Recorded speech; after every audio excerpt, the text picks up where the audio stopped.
Welcome to Therapy by Choice podcast. My name is Robyne Vance. I am your host for this podcast and an associate marriage and family therapist working with individuals, couples, and families. My therapeutic services are offered through Therapy by Choice, which is a private practice with offices located in San Jose and Palo Alto, California. On this podcast, we offer educational information on a variety of mental health topics. We speak to specialists in the field, and we answer your questions. We focus on helping you navigate life's challenges and offer easy-to-follow practical advice and opinions.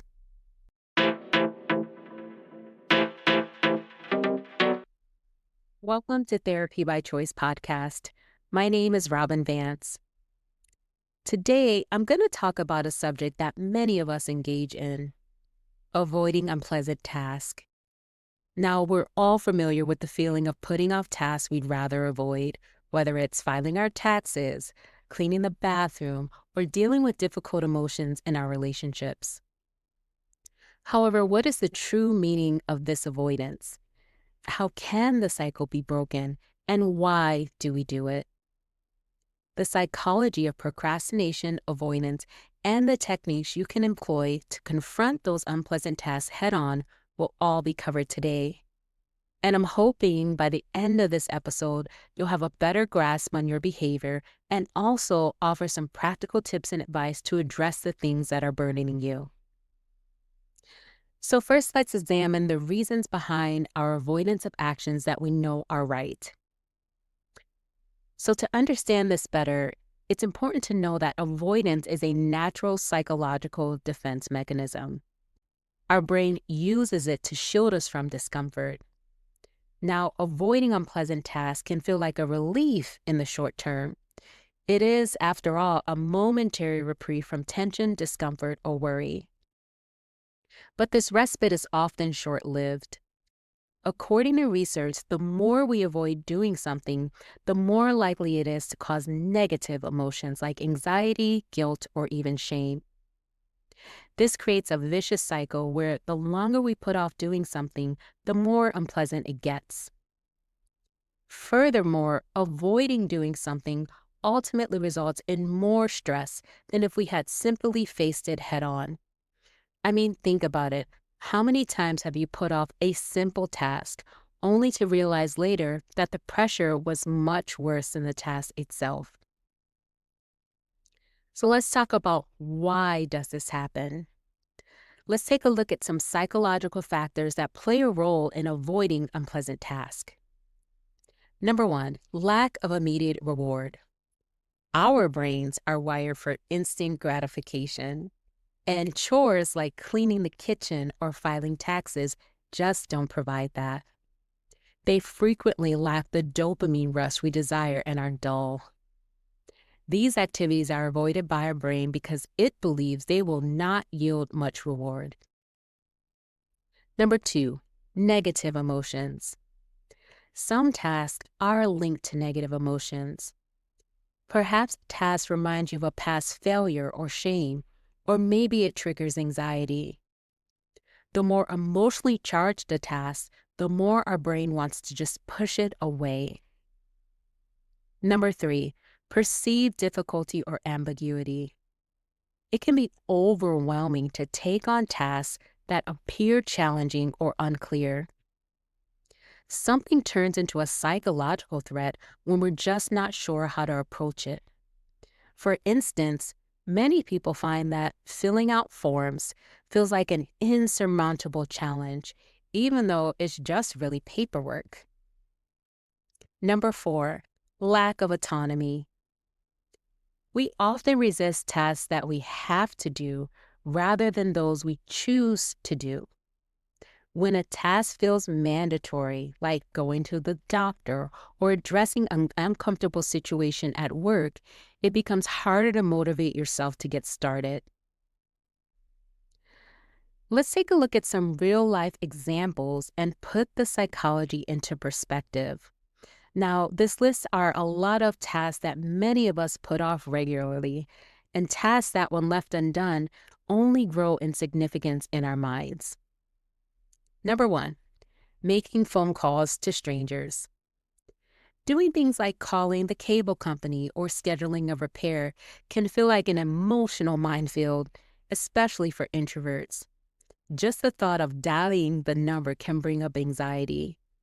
The longer we avoid making the call, the more monumental it becomes in our minds. Number two, answering emails you have been avoiding.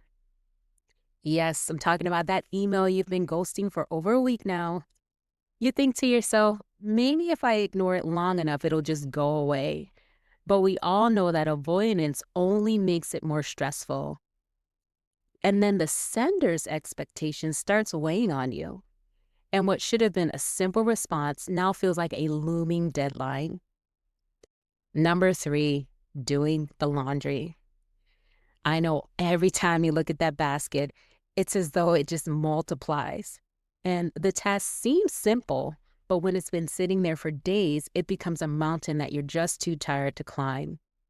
Yet when you finally tackle it, the relief is almost immediate. Number four, booking medical appointments. Booking things like a dental or medical appointment can be one of those seemingly small but highly avoidable tasks. The thought of dealing with wait times, insurance, and the potential for bad news can sometimes paralyze us. And it's a task that's easy to push off, but it's also something that we know needs to be done for our well-being. Number five, opening important mail. Important, time-sensitive mail. I think of this as like the adult version of a jump scare. It's the dread of what could be inside that keeps us from opening it, even if it's something that we could easily handle within a few minutes. But avoiding it only adds to our stress and uncertainty. So now let's take a closer look at why avoidance can be so consoling at a time, but harmful over time. The avoidance paradox refers to a psychological phenomenon. In essence, we perceive a task as more overwhelming the more we avoid it. Over time, the sense of dread grows stronger, making the task more difficult to face. Now, from a neurological perspective, avoidance activates the reward system in our brain. Dopamine, which is a feel-good neurotransmitter, is released into our brains when we choose not to perform an unpleasant task. And this explains why, in the moment, avoidance just feels so satisfying. But the issue is that this pattern may teach us to avoid tasks in the future, which will make it more difficult to face them head-on. Another tactic for controlling emotions is avoidance. We tend to put off tasks that we identify with negative emotions, such as fear, worry, or shame, in order to shield ourselves from such feelings. However, studies reveal that over time, this kind of avoidance exacerbates our emotional distress. We encourage the practice of avoiding unpleasant feelings rather than teaching them how to be controlled. So let's use some actual cases to make this concept more tangible.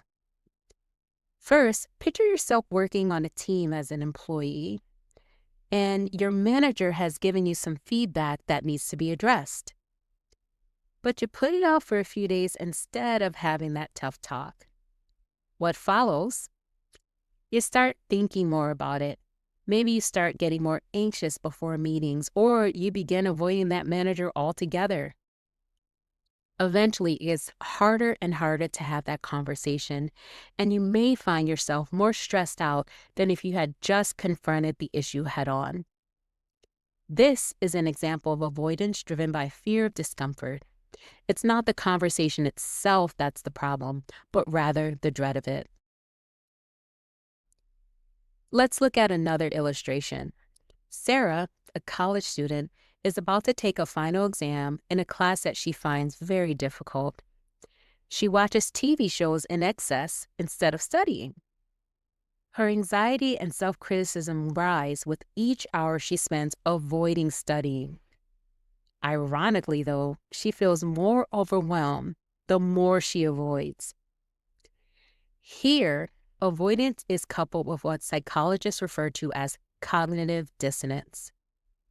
Now, if you're a listener of this podcast, you'll recall I discussed cognitive dissonance in the Where is My Easter Basket episode. So feel free to cue up that episode right after this one. Now, cognitive dissonance is the uneasiness that results when our actions don't match our moral principles. In this situation, Sarah's procrastinating behavior runs counter to her value of academic success. She has more internal conflict the longer she avoids the task. For our last example, let's look at John, who has been avoiding a crucial discussion about his relationship with his partner. And his resentment grows the longer he avoids it. He feels stuck because he knows the talk is essential, but every time he considers it, his fear of confrontation paralyzes him. Now, his avoidance in this situation stems from a fear of conflict, but the longer he waits, the worse the relationship gets.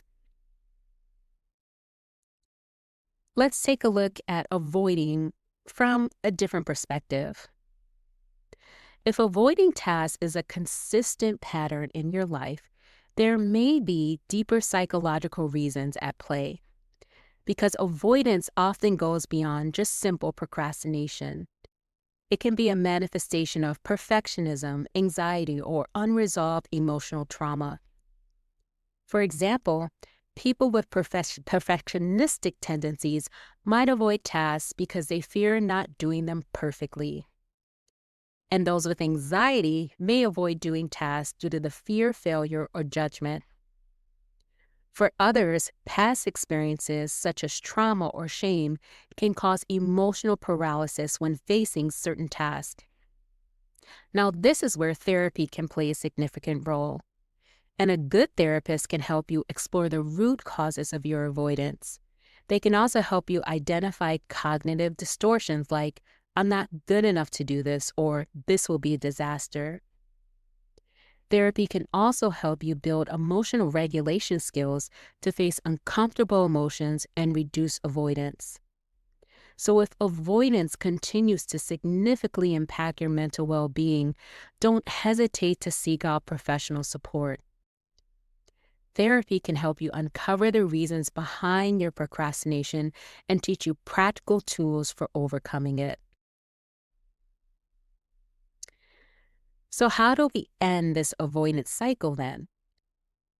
Here are some techniques to help you approach those unpleasant tasks with less fear and more confidence. Number 1, which is my favorite, the 5-minute rule. Tell yourself, I'll just work on this for 5 minutes. Often, the hardest part is simply starting. Once you begin, you might find that it's easier just to keep going. And if you don't, that's okay too. At least you broke the cycle of avoidance. Number 2, break things down into smaller steps. Overwhelming tasks can be divided into smaller, more manageable pieces. Divide the task into smaller steps such as dust the bookshelf or vacuum the living room rather than clean the whole house.